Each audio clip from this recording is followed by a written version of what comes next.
advancement, and external affairs to order.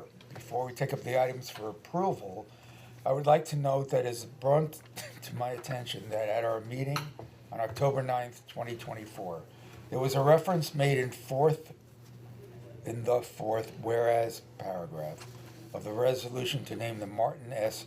Spergel Initiative in Computational Science at the CUNY Graduate Center. That Martin Spergel was the chair of Natural Sciences at the Graduate Center. I'd like to publicly acknowledge for the record that Professor Spergel was the chair of the Natural Sciences at York College, not the Graduate Center. This correction should be noted in the minutes we are about to approve today from the October 9th, 2024 meeting, as well as the minutes of the full board meeting on October 28th, 2024. The minutes from the meeting today will reflect this acknowledgement, as well as to avoid any confusion on the matter. Any official copy or true copy of such resolution will reflect this change. So for reference, whereas Professor Martin S. Spergel was a physicist who joined York College as a charter faculty member in 1967 and taught there for 38 years, during 19 of which he was chair of the CUNY Graduate Center York College Department of Natural Sciences. And we will take, that's it, right? That's it, okay. All right, we'll take up the following items for approval. Action item 1A is the approval of the minutes of the October 9th, 2024 meeting with the change I just described. I move the approval of the minutes as amended. Do I have a second? Second. Any discussion? All in favor? Anybody opposed or abstentions? It's passed. We will now address action items of the policy calendar. Policy item 1B1 is a resolution requesting the approval of the naming of the Leonard Winkler Endowed Scholarship Fund at the College of Staten Island. I call on Senior Vice Chair Sasha Owen to provide further background on this item. Thank you.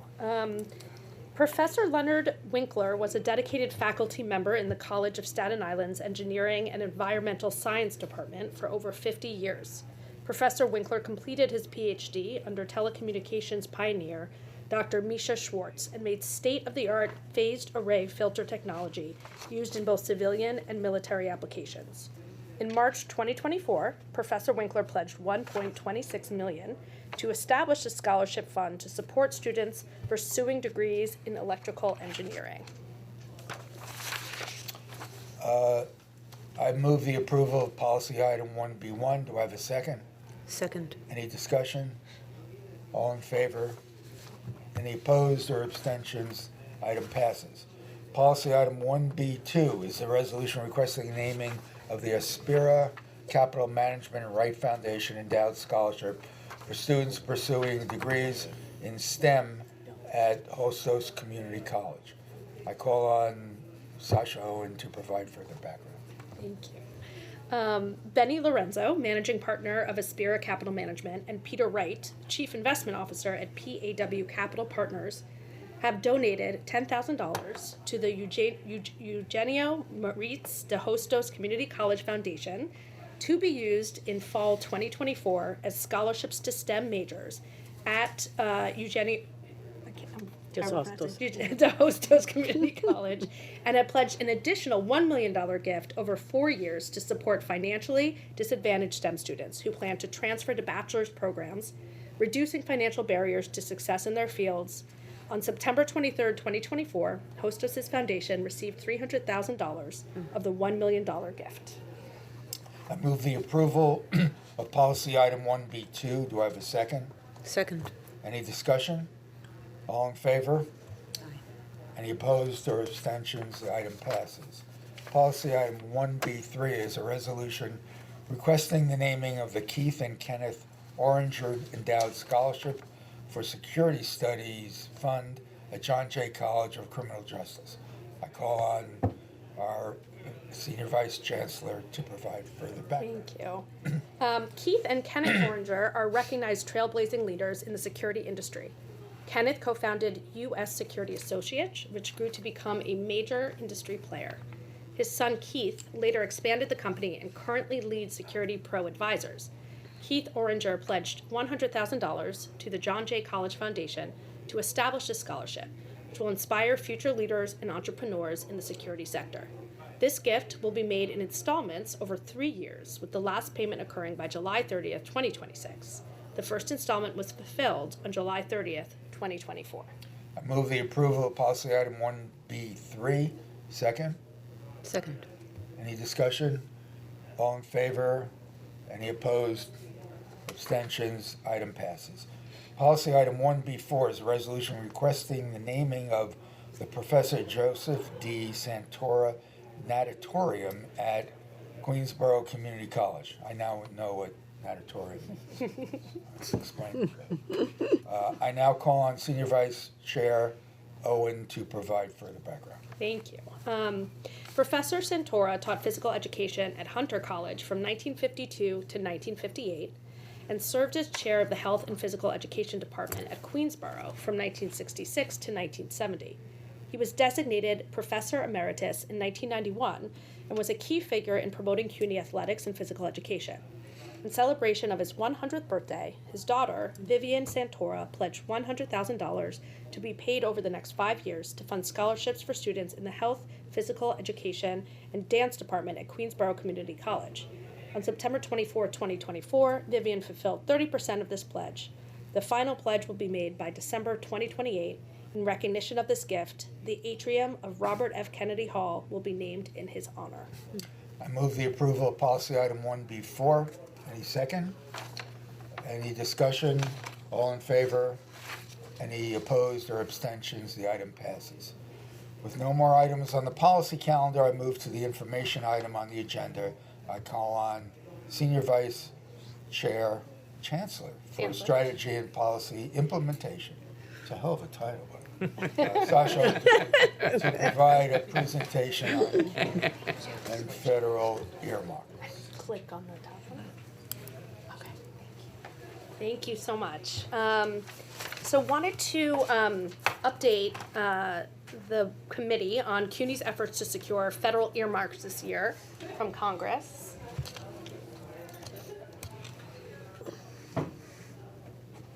It's just delayed. Yeah. Okay, got it. Okay. As you may know, federal earmarks are a way for congressional members to target discretionary funds for important projects in their district and to address concerns of their constituents. For a decade, earmarks were discontinued because of claims of misuse and abuse, but earmarks returned to Congress in early 2021, along with safeguards such as more disclosure, caps on the number of earmarks, limits on eligibility, and more. So, since their return, CUNY has worked to secure earmarks for a variety of projects to support our campuses. For the 2023 earmark cycle, we secured funding for 13 projects for a total of over $11 million. For the 2024 earmark cycle, 11 projects were funded, totaling $15 million, over $15 million, as you can see. Here's some detail on the projects here.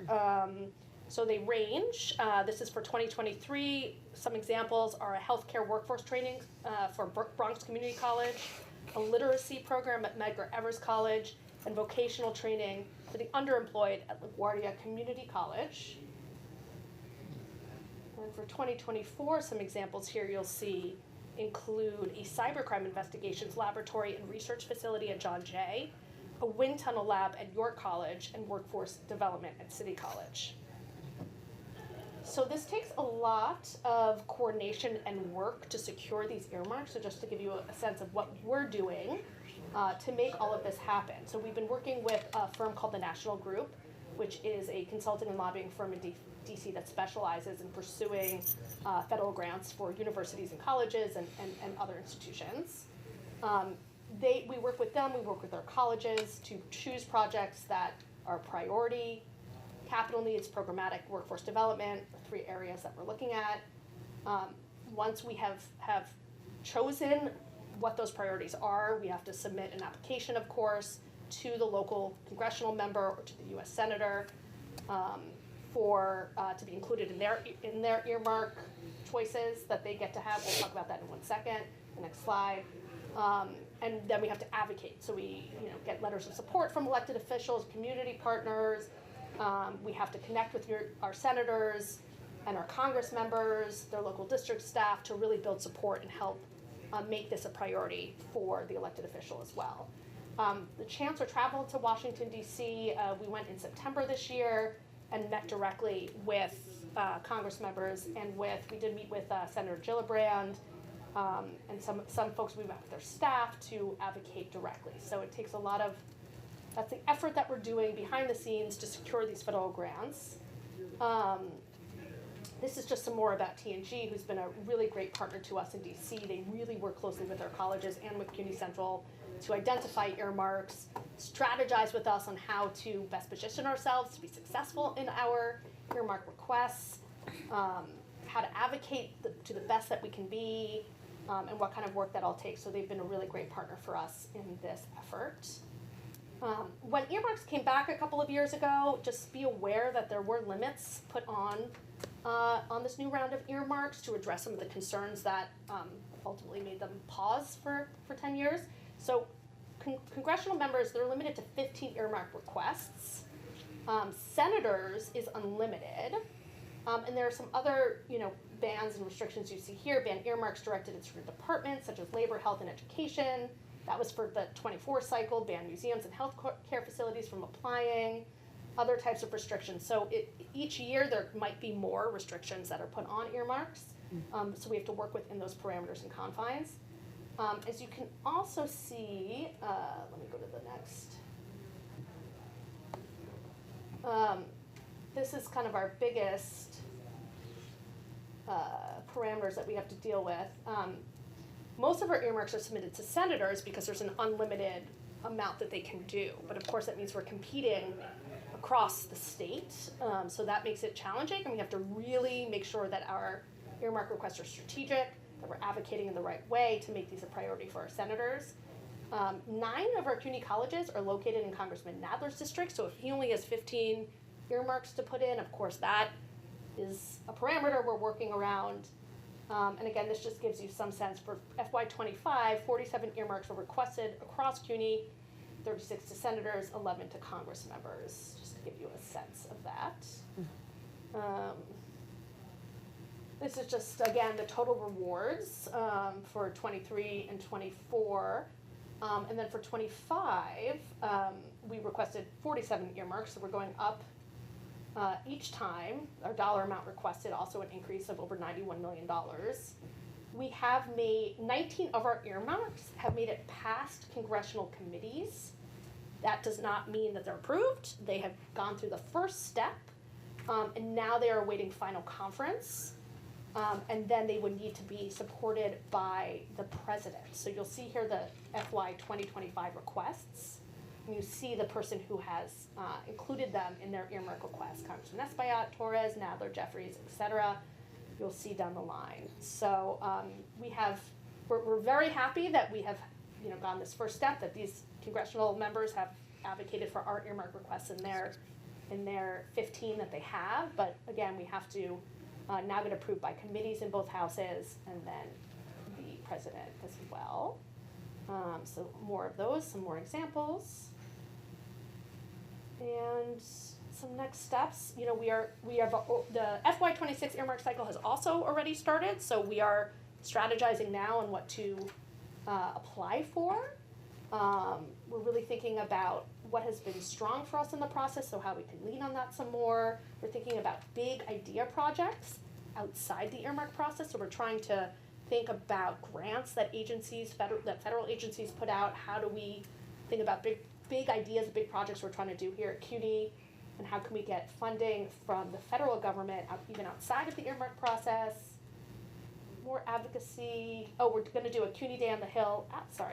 Pressed too fast, but we're going to do a CUNY Day on the Hill in the spring, where all of our presidents are going to be invited to DC, and we're going to have a reception, really meet with congressional members, their staffs, etc., hopefully agency personnel as well, to continue advocating for this work. So a very big group of people work to make this happen, so just want to thank the Office of Research, Office of Academic Affairs, obviously Vice Chancellor Jeff Rodas and his team, Vernita Chambers, who's the Chief of Staff for the Office of Strategy and Policy Implementation, has been helping to coordinate a lot of this work, so real big thank you to her, and of course to the Chancellor for his advocacy and effort here.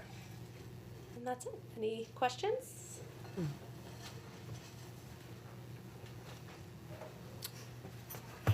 No questions? Great. Thank you, Sasha. Thank you. No more items on the agenda. I move to adjourn. Second. Second. Thank you, Chair. Yeah. Start using Does it feel good to hold that again?